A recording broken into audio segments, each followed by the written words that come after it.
In today's video, I am going to be breaking down Collin Murray Boyles and what he is going to be able to bring to the Raptors this coming year, because there's a lot of people who are doubting what he's able to do. So let's get down and let's check him out. One thing about Collin Murray Boyles is the fact that he is able to get to the rim at will. Watch what he's able to do here. He's able to take one dribble, keeps that ball nice and high. This is what you call a high gather. One of the biggest mistakes that younger players will make is that they bring the ball down to their waist. If the ball is in this area, this defender is going to strip it. So there is called a high gather, which is when it is above your shoulder line. And then there is a low gather, which is when the ball is below your knees. As long as you do not put it into this area, you will have a lower chance of getting the ball stolen. From here, he's able to take those two big steps and get to the rim. Now, normally the player who is on the corner side of the ball will not play help. The reason is because we don't want an open three-point shooter, and there's a three-point shooter spotting up right there getting ready to shoot. However, Collin Murray Boyles has a 7-foot wingspan, which means that he can kind of play just a bit more in towards the key to take up space, so that now when players do drive, he can keep his hands essentially active in the passing lanes, so that now this player in the corner is unable to get that ball, and Collin Murray Boyles can get that steal. I also like how he can set really strong screens. So while I would probably put him more as a forward, whoops, I spelled that wrong. I would put him more as a forward. The Raptors will probably use him as a center, potentially power forward, but I would definitely put him as a small forward. However, the reason why the Raptors might put him as a big man is because he's very similar to Draymond Green. And this kind of proves the point. He can set very hard screens. That is insanely hard. Then he's able to roll to the basket and sprints to the basket. So many players will jog. We do not want to jog.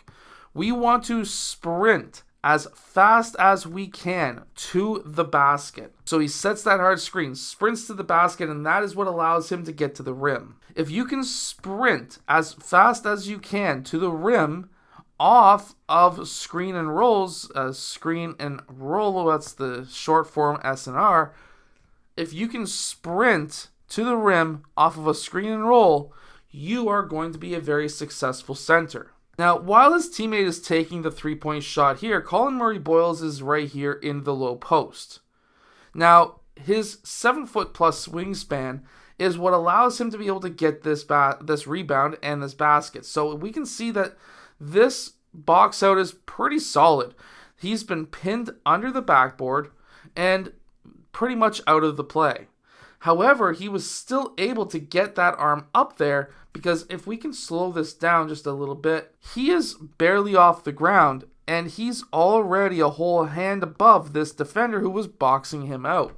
So if you've got a long wingspan, you can get into these positions and get some easy offensive rebounds. Remember, board man gets paid. So if you can become a board man, you can make a ton of money. And then he was able to go straight back up as fast as possible and makes that basket. Even though he's probably going to be used as a center, that doesn't necessarily matter, because now he can run the floor. And he can run the floor very successfully. He has the court vision to be able to hit men on that fast break, so he's going to be a very big threat to other teams. Now, he's actually a very low percentage three-point shooter, but he actually hits this shot right here, and there's a reason for it. So if we can actually zoom in and break this down just really quick, watch what he does. So here he catches that ball on his left foot. He goes right-left, which is totally legal. I would have liked to see him dip just a little bit more. However, when he goes up for his shot, that shoulder elbow was to the rim. Nice straight release, a little bit of foot sway forward, shoulder sway back, which will give him power. So it kind of looks like he's already working on his three-point shot and could be a three-point threat potentially once the season starts. So one thing that will allow every D1 coach to absolutely love you for is what we see Collin Murray Boyles do right here. He receives this pass at half court. Yes, he has the strength and power to take it on this man. However, that's not what he does. He advances the ball. He advances the ball to the corner for the three-point shot. But if you can advance the ball, and if you can get the ball up court as fast as possible, you are going to be able to get some very easy three-point shots. And if you can get easy three-pointers, you are going to be a very valuable player at the NBA level, but also at the D1 college level as well. So here the Raptors are full court pressing. So if you're a coach and you've got players with long arms, this diamond style 1-2-1-1 type of full court press is very useful if you can have two players right here that have long wingspans. If you can have long wingspans or long arms, whatever, long arms, you are going to be very successful, as we can see right here. Hands up in the passing lanes, just gets that ball tipped just enough so that he's able to get that steal and go in for the dunk. Yes, he's actually a very good dunker and finishes very strong. So if you want to be able to shoot the ball better, what you can do is to go down in the description below and get the shooting workout so that you can shoot the ball from further away and more accurately. I'll see you guys again in my next video. Hit that like button and subscribe.